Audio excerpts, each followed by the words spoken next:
예, 오늘은 좁은 문 좁은 길 시리즈 설교 5번째인데요. 우리 그동안 시리즈 설교했던 거 잠깐 반복해서 기억해 보았으면 좋겠습니다. 좁은 문 좁은 길 시리즈 생각나시나요? 첫 번째 제목이 무엇이었는지? 할렐루야, 날마다 새로우시죠? 네, 좁은 문 좁은 길이란 생명으로 이르는 문이다. 예수님이 걸어가신 고난의 길이다. 순종과 헌신이 없이는 갈 수 없는 길이다. 그리고 우리의 약함을 자랑하는 길이다. 요거였어요. 지금 무엇이냐?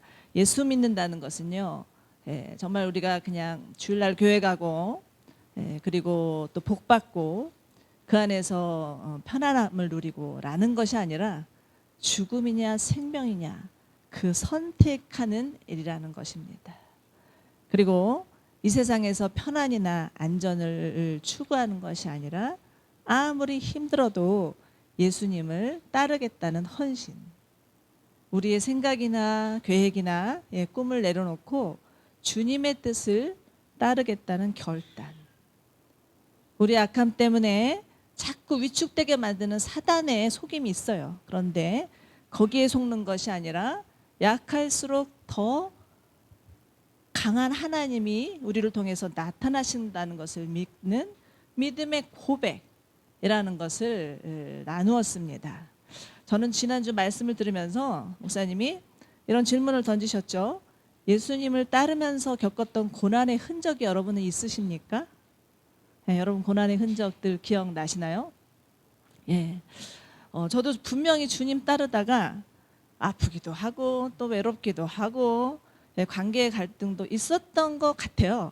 우리 지난주 목사님들끼리 회의하다가 이런 얘기했어요. 우리 주님 따르다가 대상포진도 걸리고 목 디스크도 걸리고 허리도 아프고 갑상선도 붓고, 그런데 그 고난이 무엇이었는가를 생각할 때 별로 생각이 나지 않는 거예요. 그렇게 힘들었었나? 라는 생각이 나면서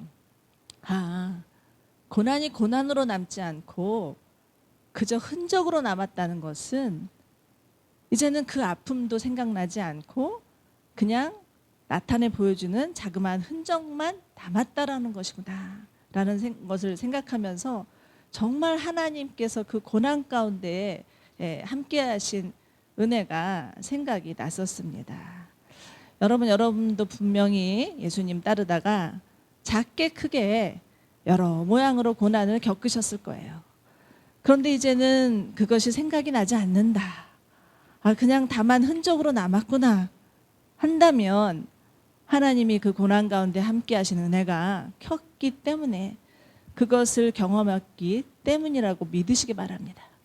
그러나 만약에 정말 예전을 생각할 때 여전히 아직도 아프고 또 쓰리고 마음이 아리다면 주님 앞에 나가셔서 주님, 제가 그 고통으로 인한 상처가 아직도 아물지 않은 것 같습니다.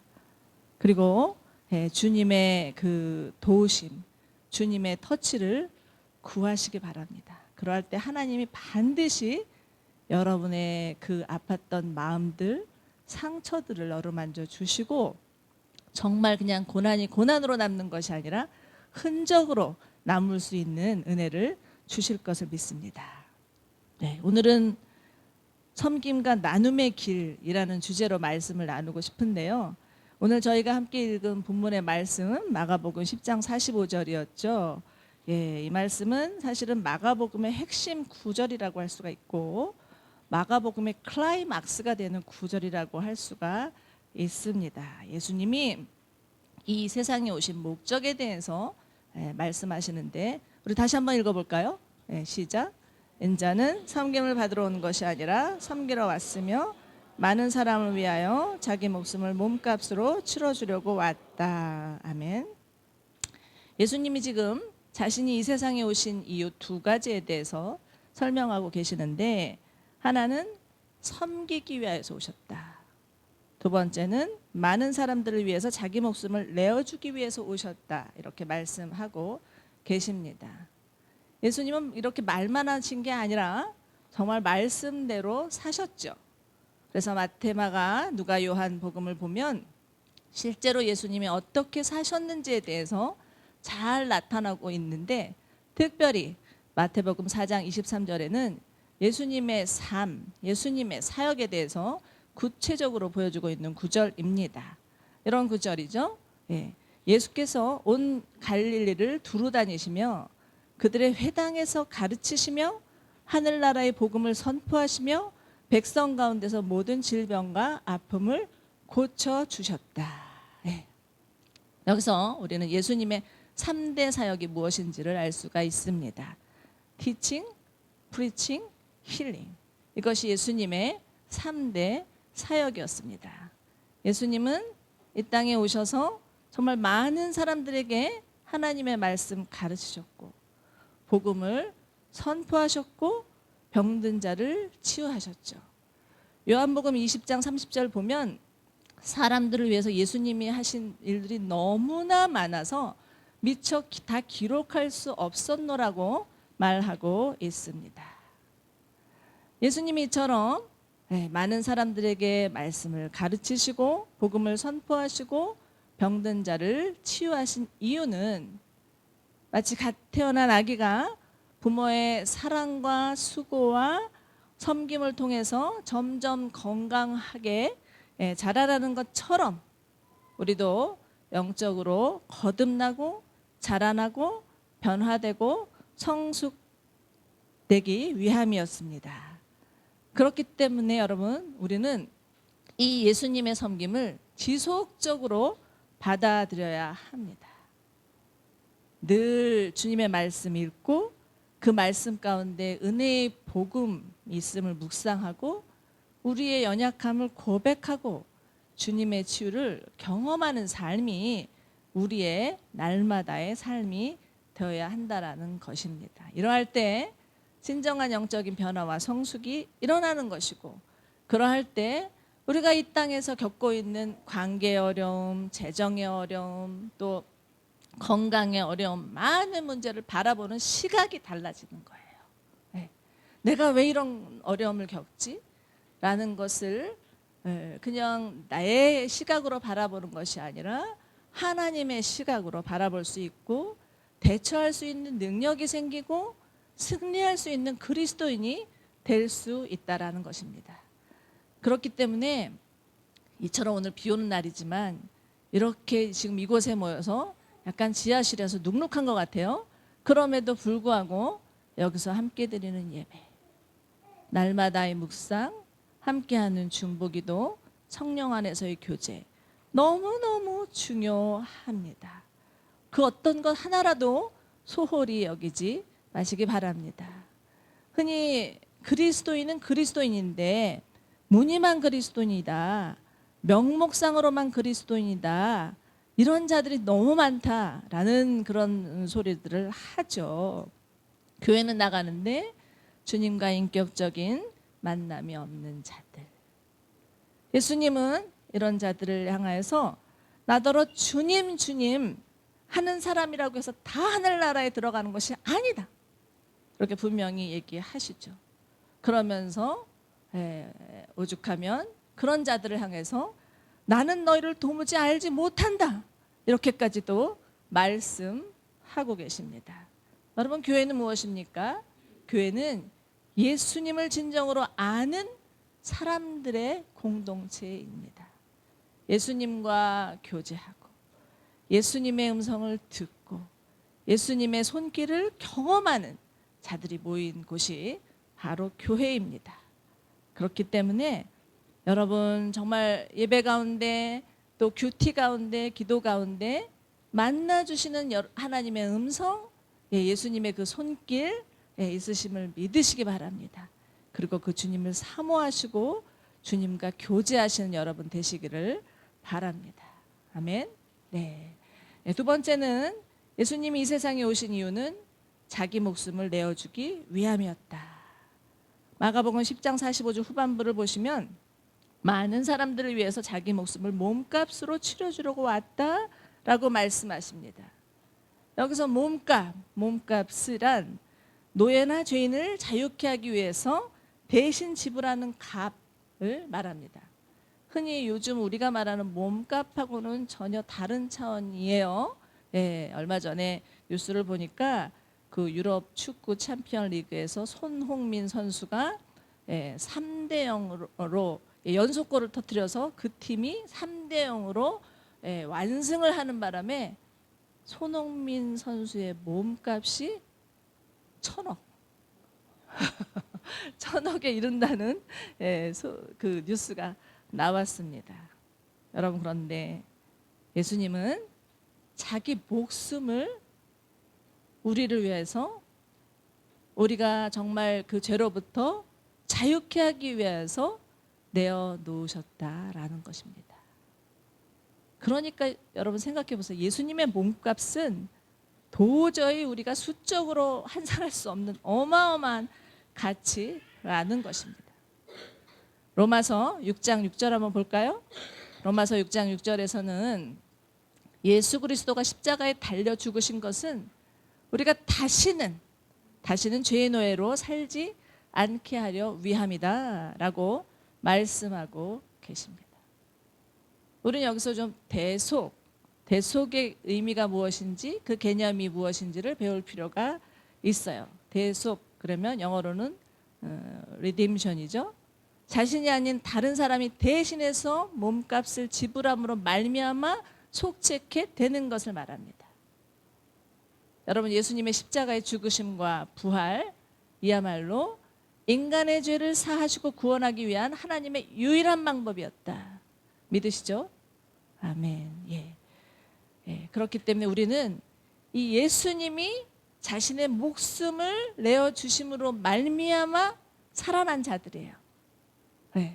그렇다면 이것이 얼마나 놀라운 은혜입니까?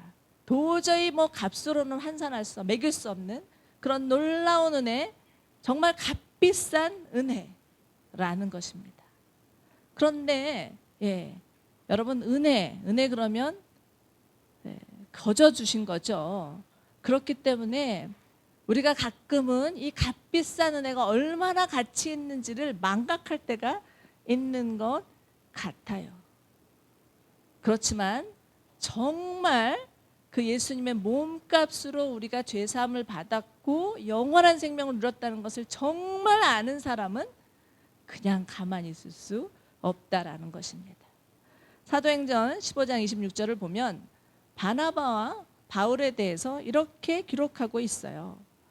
우리 주 예수 그리스도의 이름을 위하여서 자기 목숨을 내놓은 사람이다. 왜요?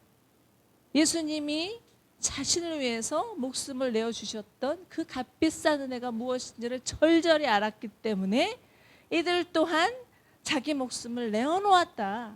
이렇게 말씀하고 있는 거죠. 여러분, 그렇지만 이런 자들이 바나바와 바울뿐이었겠습니까? 사도행전은 자신을 내어주신 예수 그리스도의 사랑에 감동해서 정말 사람들이 그 자리에서 잊지 못하고 복음을 들고 뛰쳐나간 많은 사람들의 이야기입니다.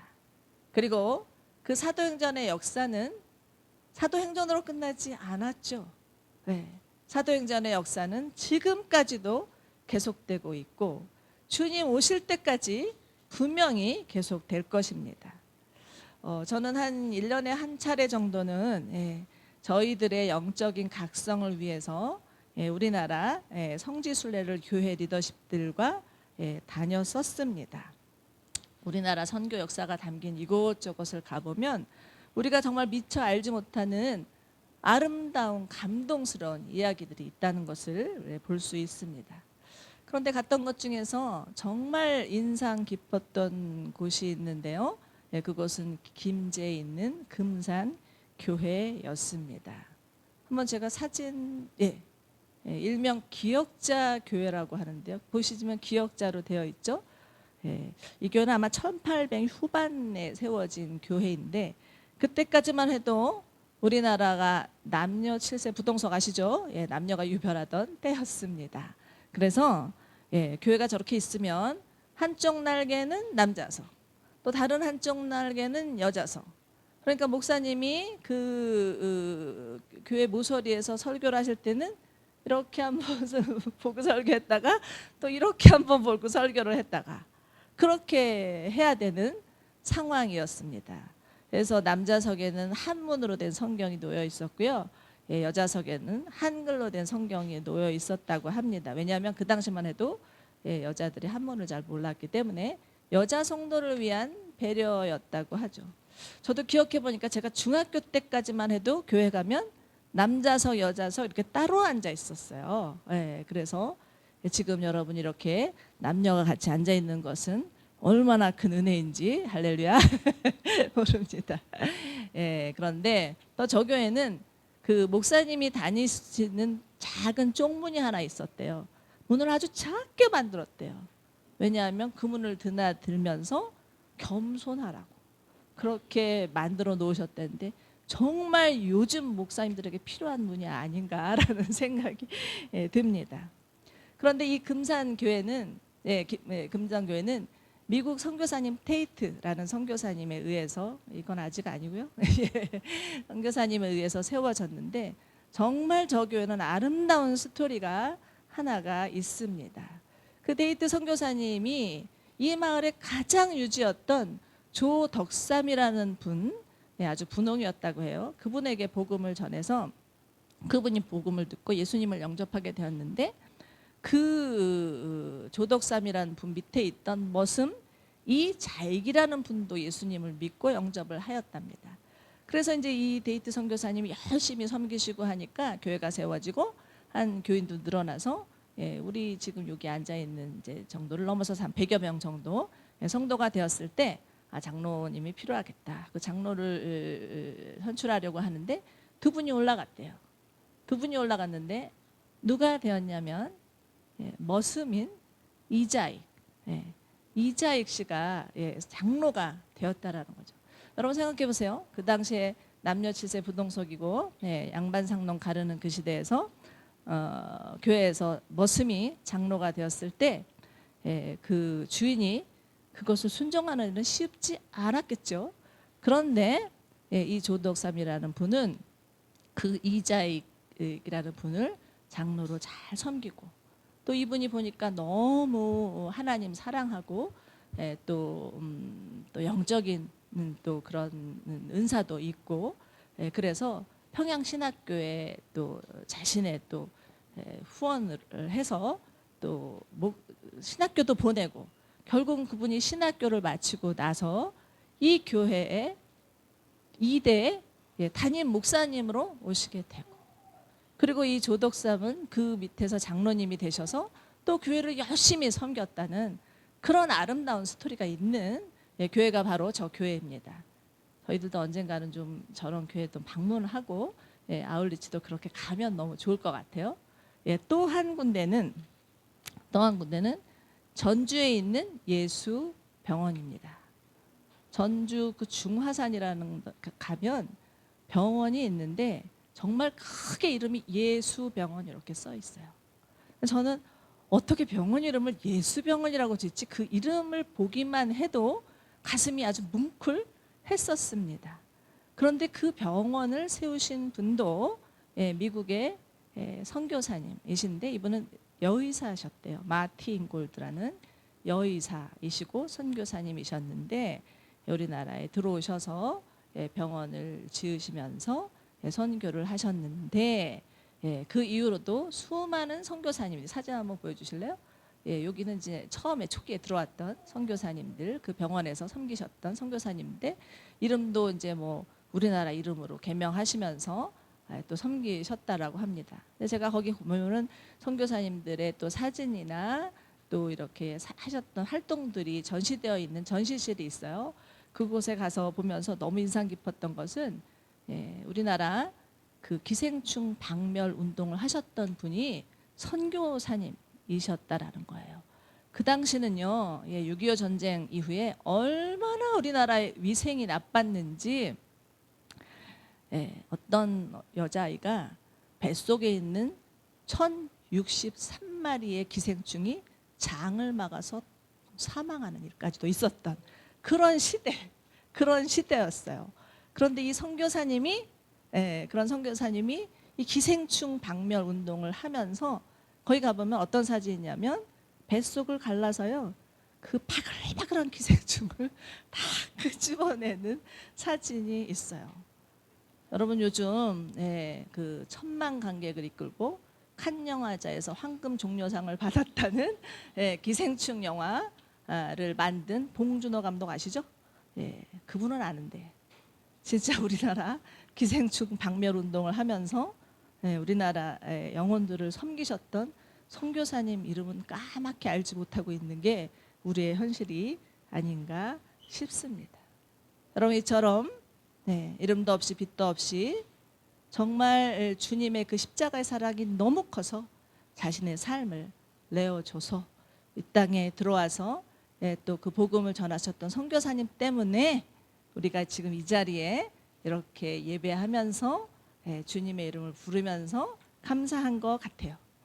그런데 여러분 이 엄청난 이런 일들이 우리 힘으로 가능할까요? 우리의 힘이나 의지나 결단이나 능력으로 가능하겠습니까? 그렇지 않죠. 이것은 우리 안에서 역사하시는 성령의 능력으로만 가능합니다. 사도행전 1장 8절 한번 볼까요?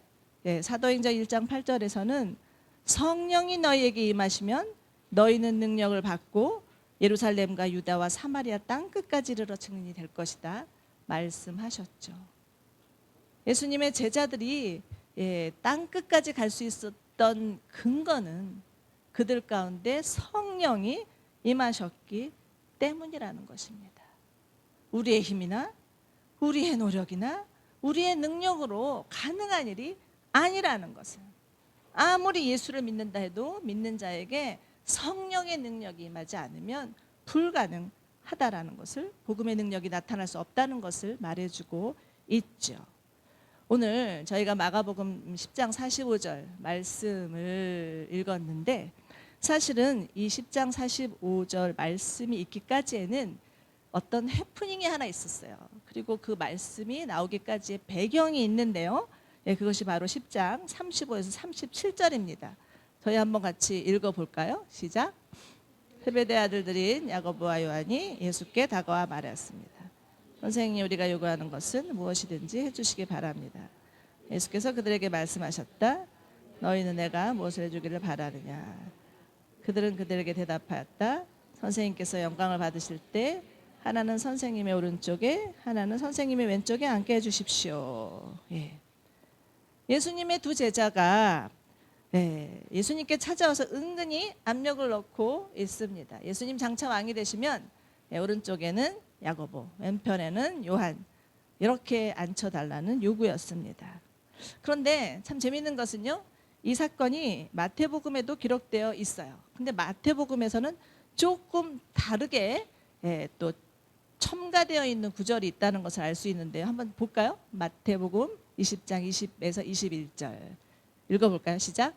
그때 세베대 아들들의 어머니가 아들들과 함께 예수께 나와서 절하며 무엇인가를 청하였다.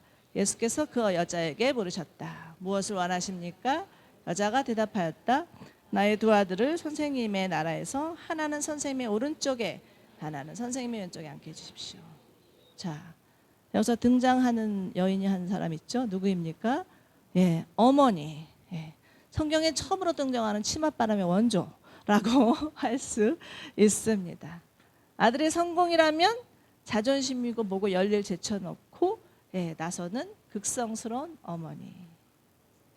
그리고 그 엄마의 치맛꼬리를 붙들고 어떻게 해서든지 출세해보고 싶은 아들들. 그런데 이 해프닝은요, 예수님이 그 제자들에게 이제 내가 곧 예루살렘으로 올라갈 것이고 예루살렘에 올라가면 유대인 지도자들이 나를 신문할 것이고 나는 로마 사람들에 의해서 결국은 잡혀서 십자가에 죽을 것이다 라는 얘기를 하고 난 다음에 있었던 일이에요. 그것도 예수님이 3번이나 반복하면서 제자들에게 십자가 사건에 대해서 얘기를 하셨는데 아무리 예수님의 제자들에게 이 말을 해도 제자들이 알아듣지 못하고 있었다라는 것입니다. 제자들은요, 예수님을 3년이나 따라다녔어요. 그리고 그들은 정말 예수님 사랑했던 것 같습니다. 그런데 안 들려요. 예수님 말씀하시는 게 안 들려. 소기의 경읽기라는 말 있죠? 마이동풍이라는 말도 있죠? 왜 그랬을까요? 이달에는 여전히 깨어지지 않는 자신의 육신의 생각들이 있었기 때문입니다. 자신의 꿈, 자신의 계획, 자신의 소원, 이런 것들이 가득했기 때문이죠.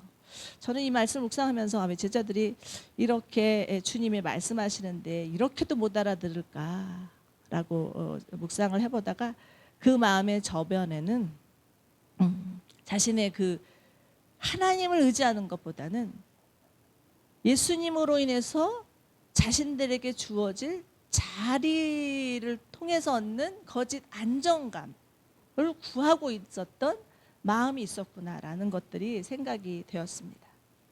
어쨌거나 로마서 8장 7절 8절을 보면 이러한 육신의 생각은 심지어 하나님을 품은 적대감이라고까지 표현을 하고 있고요. 이렇게 육신의 생각이 있는 한 아무리 주님의 말씀하셔도 하나님의 법을 따를 수도 없고 복종할 수도 없고 육신에 매인 사람은 하나님을 기쁘게 해드릴 수 없습니다 라고 말하고 있습니다. 여러분, 육신에 속한 생각이라는 것은 영어로 보면 sinful mind예요. 그래서 이러한 마음들이 하나님으로부터 오지 않은 죄된 마음, 생각들이 있을 때 어떻게 주님의 말씀을 듣고 따라갈 수가 있겠습니까?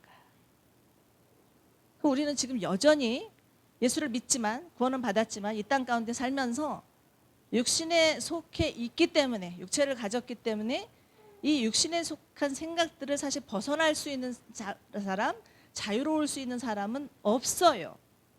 주님이 아셨어요. 그래서 하시는 말씀이 있습니다. 무슨 말씀이냐? 갈라디아서 5장 16절 말씀입니다. 저희 한번 같이 읽어볼까요? 시작. 네. 인도하여 주시는 대로 살아가십시오. 그러면 육체의 욕망을 채우려 하지 않을 것입니다. 네. 성령이 인도하신 대로 사십시오라고 권면하고 있습니다. 여러분, 우리가 우리 안에 있는 육신의 생각을 우리 스스로 아무리 제하려고 하고 벗어버리려고 해서 되지 않아요. 담배 피우지 말아야지, 술 마시지 말아야지, 욕심 부리지 말아야지, 비난하지 말아야지, 화내지 말아야지 결심한다고 해서 되는 일이 아니에요. 오히려 자꾸 자괴감만 생길 수 있는 것 같습니다. 그러나 내 모습 이대로 부족한 가운데 성령님을 구하면, 성령의 인도하심을 구하면, 진리의 영이신 성령께서, 우리를 도우시는 보혜사 성령께서 우리를 진리로 인도해 주시고 우리를 도우시고 주님을 따를 수 있는 자로 변화시켜 주실 것이라는 거예요. 믿으십니까? 아멘. 예. 예수님의 제자들, 그들의 변화는 정말 그들에게 성령을 보내주시겠다고 하신 약속을 붙들고 기도하였을 때 시작된 거예요. 우리 지난주 바울이 자신의 약함을 자랑하는 삶을 살았다라는 말씀을 들었습니다. 네. 어찌 보면 우리에게 있는 거는 약함밖에 없어요. 주님의 기준에서 볼 때. 그런데 여러분, 이 약함이야말로 주님의 능력을 만날 수 있는 포인트라는 것을 꼭 기억하시기 바랍니다. 우리가 약할 때 주님 앞에 주님의 강하심, 주님의 도우심을 구할 때 그때 성령께서 우리 가운데 임하시고 역사하신다라는 것입니다. 예수님 3년 동안 정말 따르던 제자들, 예수님 부활하셨지만 떠나셨어요. 그래서 남은 그 제자들의 마음이 얼마나 두려웠겠습니까? 그들이 무엇을 할 수 있었다고 생각했겠습니까? 자기 힘으로는 아무것도 할 수 없다고 생각했을 때 그들이 간절히 기도하니 그들 가운데 불과 같은 성령이 임하고 그들 안에 있는 이기심, 자존심, 야망, 욕심, 두려움, 불안, 이런 것들을 다 태울 수 있다라는 것입니다. 여러분 그렇기 때문에 노력하도 되어지지 않는 나 때문에 슬퍼하지도 마시고 좌절하지도 마시고 성령님을 구하시기 바랍니다. 성령께서 여러분을 도와주실 것입니다. 성령께서 여러분의 삶을 인도해 주실 것입니다. 이처럼 그 예수님의 제자들이 예수님께 와서 한 자리 달라고 요구했을 때 예수님은 그들에게 말씀하시죠. 제가 여기는 아직 자막 못 줬는데요. 마가복음 10장 43절입니다.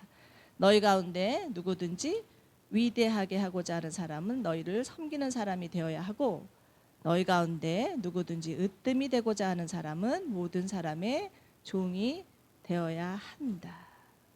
이렇게 말씀해 주셨어요.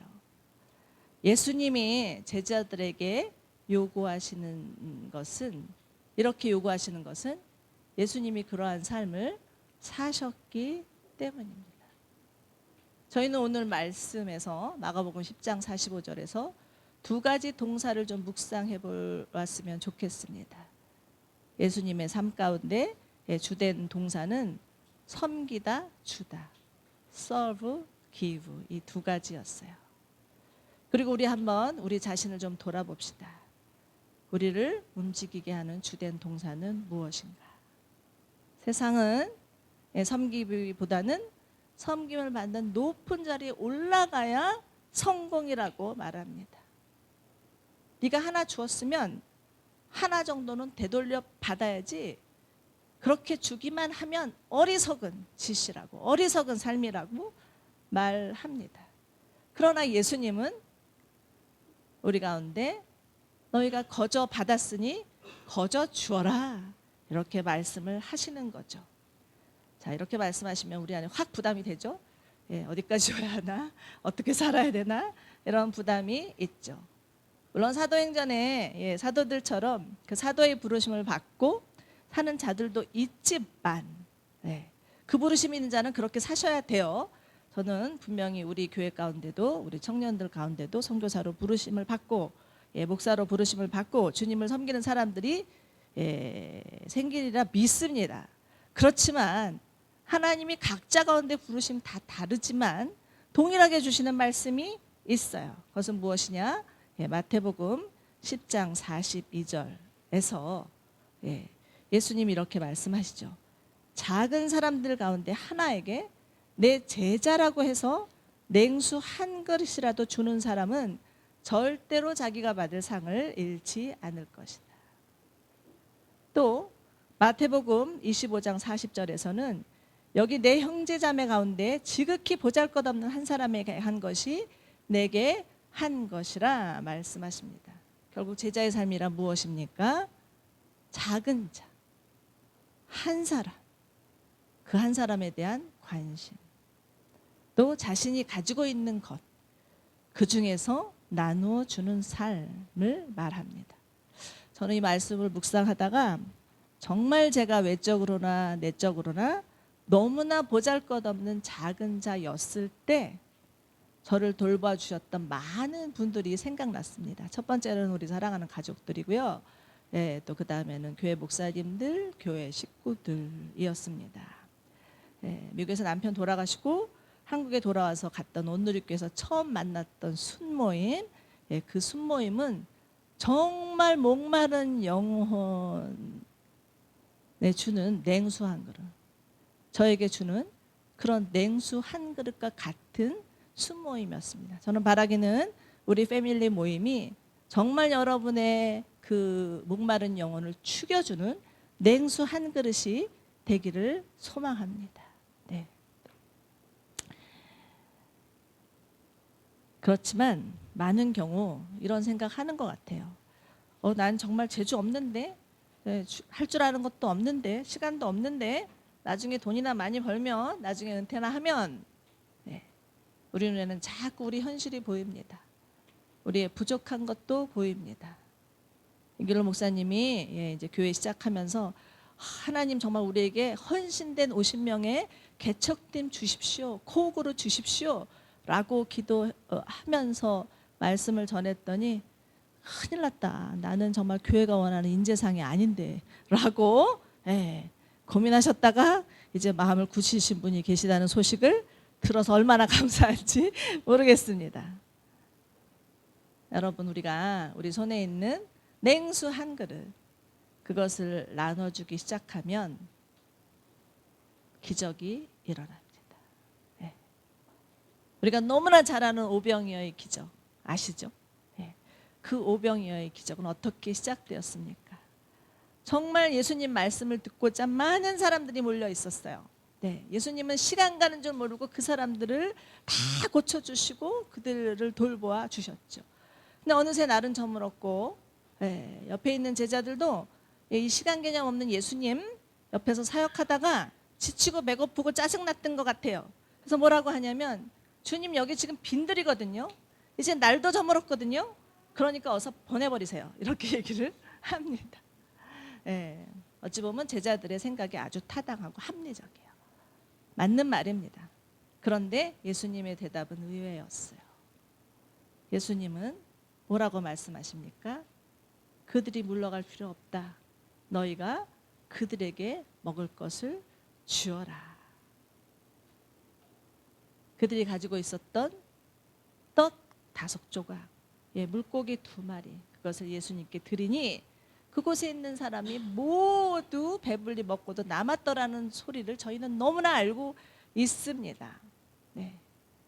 그런데 이걸 한번 생각해 보셔야 될 것 같아요. 그 오병이어의 기적은 그때만 일어났던 일인가? 지금도 동일한 기적들이 우리 가운데 일어날 수 있겠죠. 저는 사실 저희 교회 이제 예배 시작한 지 6개월 되었고요. 지금도 저희 이 장소에 가득 예배드려서 얼마나 감사한지. 그러다 보니까 이제 교회 다음 장소를 놓고 저희 모두 기도하고 있는데, 사실은 저희가 저쪽 어디 서울숲 좋은 데 가기로 했었잖아요. 근데 거기가 이제 캔슬 됐잖아요. 처음에 서울숲을 또 어느 집사님께서 또 귀하게 또 섬겨주시겠다고 하셔서 저희가 가려고 했을 때 정말 제 마음에는 너무너무 감사한 마음, 크게 기뻐하면서 안도하는 마음이 있었습니다. 왜냐하면 교회가 시작되고 개척하면서 교회 건축 때문에 너무 교회 안에 말도 많고 탈도 많고 무죄도 많고 시험도 들고 그런 소리를 하도 들어가지고요. 거기 가면 우리 교인들 부담 없어서 너무 좋겠다, 이렇게 생각을 했었어요. 그런데 무산되고 다시 이제 기도할 수밖에 없었고, 기도하는 가운데 하나님께서 내 생각이 얼마나 인간적인 생각이었는지를 알게 해주셨어요. 그래서 생각나게 하신 말씀이 우리가 너무나 잘 알고 있는 마태복음 오병이어의 기적의 말씀이었습니다. 하나님의 나라는 우리가 가진 것을 주님 앞에 드릴 때 주께서 그것을 축복하시고 놀라운 오병이어의 기적으로 베풀어 주신다라는 것을 다시 한번 생각하게 되었습니다. 오늘 주시는 말씀 마가복음 10장 45절로 다시 돌아가면요, 예수님은 섬기러 오시지 않고 섬김을 받으러 오시지 않고 섬기러 오셨습니다. 자기 목숨을 많은 사람들을 위하여서 몸값으로 치르기 위해서 오셨습니다. 이것이 바로 예수님이 이 땅에 오신 이유, 그리고 예수님이 걸어가신 좁은 길이었습니다. 이제 말씀을 마치면서 어느 선교사님이 한 고백 한 3줄인데요. 잠깐 들려드리고 함께 기도하는 시간 갖도록 하겠습니다. 이런 고백이에요. 길이 좁다 보니 손에 쥔 것을 버리고 갈 수 있어서 가뿐하였습니다. 길이 험하다 보니 천천히 갈 수밖에 없어서 안전하였습니다. 길이 멀다 보니 서두르지 않아서 주변을 돌아볼 수 있었습니다. 자, 이제 저에게도 또 여러분에게도 도전합니다. 여러분도 이 좁은 길을 걸어가시겠습니까? 우리 함께 낮은 곳으로 찬양하시면서 주님 앞에 나아가시기 바랍니다. 올라오셔서 우리 찬양할까요? 우리의 섬김이 더 낮은 곳으로, 우리의 고백이 더 낮은 곳으로 쓰러져 있는 그들을 향해 당신이 그렸던 더 낮은 곳으로, 낮은 곳으로 우리 초대하네. 함께 하자고 말씀하시네. 우리도 예수 그 길을 따라 함께 가길 원하네. 우리의 섬김이 더 낮은 곳으로, 우리의 고백이 더 낮은 곳으로 쓰러져 있는 그들을 향해 당신이 그랬던 더 낮은 곳으로, 낮은 곳으로 우린 초대하네. 함께 하자고 말씀하시네. 우리도 예수 그 길을 따라 함께 가길 원하네. 낮은 곳으로, 낮은 곳으로 우릴 초대하네. 함께 하자고 말씀하시네. 우리도 예수 그 길을 따라 함께 가길 원하네.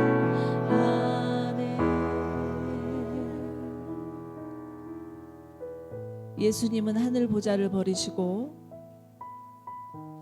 이 땅에 인간으로 오셔서 우리를 섬기셨고 자기 목숨을 우리를 위하여서 내어놓아 주셨습니다. 우리 이 시간에 잠시 기도할 때 여러분을 향한 주님의 섬김을 기억하시면서 기도하셨으면 좋겠습니다.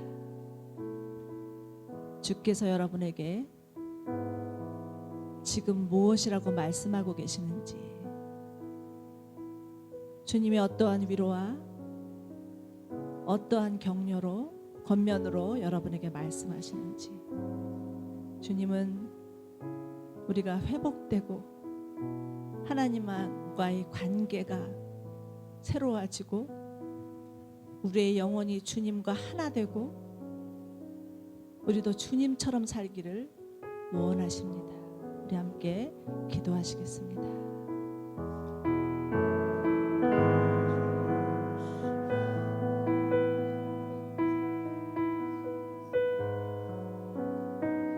주님 감사합니다. 우리 가운데 찾아와 주셔서 감사합니다. 우리를 죽기까지 섬겨주셔서 감사합니다. 예수 그리스도의 십자가의 은혜와 사랑 잊지 않고 살아갈 수 있는 은혜가 저희 가운데 있게 하여 주옵소서.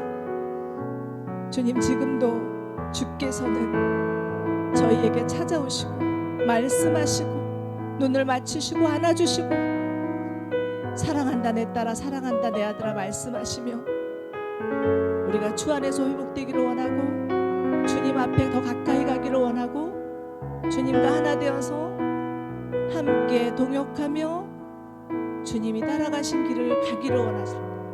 감사합니다. 감사합니다. 주님 감사합니다. 한 가지 더 기도하였으면 좋겠습니다. 지금 여러분 생각나게 하시는 작은 자, 보잘것없는 자 한 사람은 누구입니까? 여러분이 내밀어 주는 냉수 한 그릇이 필요한 자는 누구입니까? 그들을 생각하시면서 함께 기도하시겠습니다. 주님, 내 주변에 있는 연약한 자들, 목마른 자들, 주님을 알지 못하는 자들, 방황하는 자들, 그들을 위해서 기도하고 그들에게 내가 가지고 있는 작은 것을 내밀어 주기를 원합니다. 주님, 거저 받았으니 거저 주어라 하신 주님의 말씀 앞에 우리 가운데 주신 은혜가 너무나 커서 그 은혜에 감사하는 마음으로 그들을 찾아가고 손 내밀기를 원하오니 주님, 저희에게 성령을 허락하여 주시옵소서. 성령의 임재가 있게 하여 주옵소서. 성령의 기름 부심이 있게 하여 주시옵소서.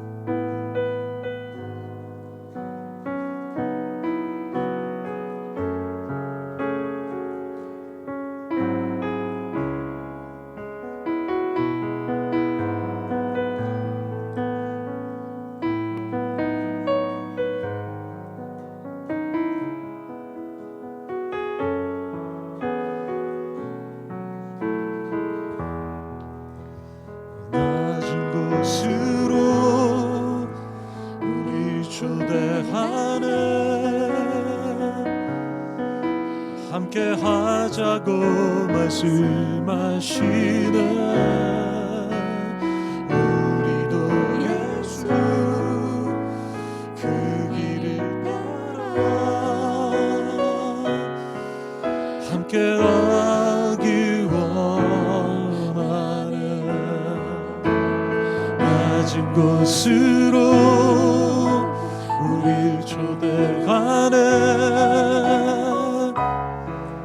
함께 하자고 말씀하시네. 모든 아픔은 그 길을 따라 함께 가기 원. 함께 찬양하겠습니다. 낮은 곳으로 우릴 초대하네. 함께 하자고 말씀하시네. 우리도 예수 그 길을 따라 함께 하기 원하네. 이 시간에 우리 잠깐 오늘 모든 예배를 마치기 전에 저희들 약간 교회를 위해서 우리 합심해서 좀 기도하기를 원합니다. 오늘 이 좁은 문 좁은 길의 시리즈를 마치면서 하나님 정말 우리 교회가 세상의 영광을 향해서 나가는 교회가 아니라 이 땅을 섬기고 좁은 길로 걸어가는 그런 교회가 되기를 원합니다.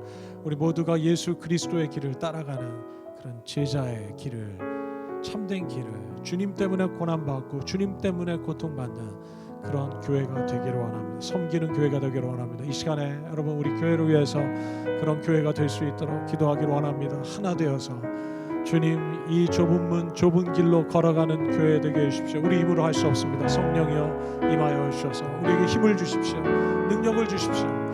교회의 본질을 지킬 수 있게 해주십시오.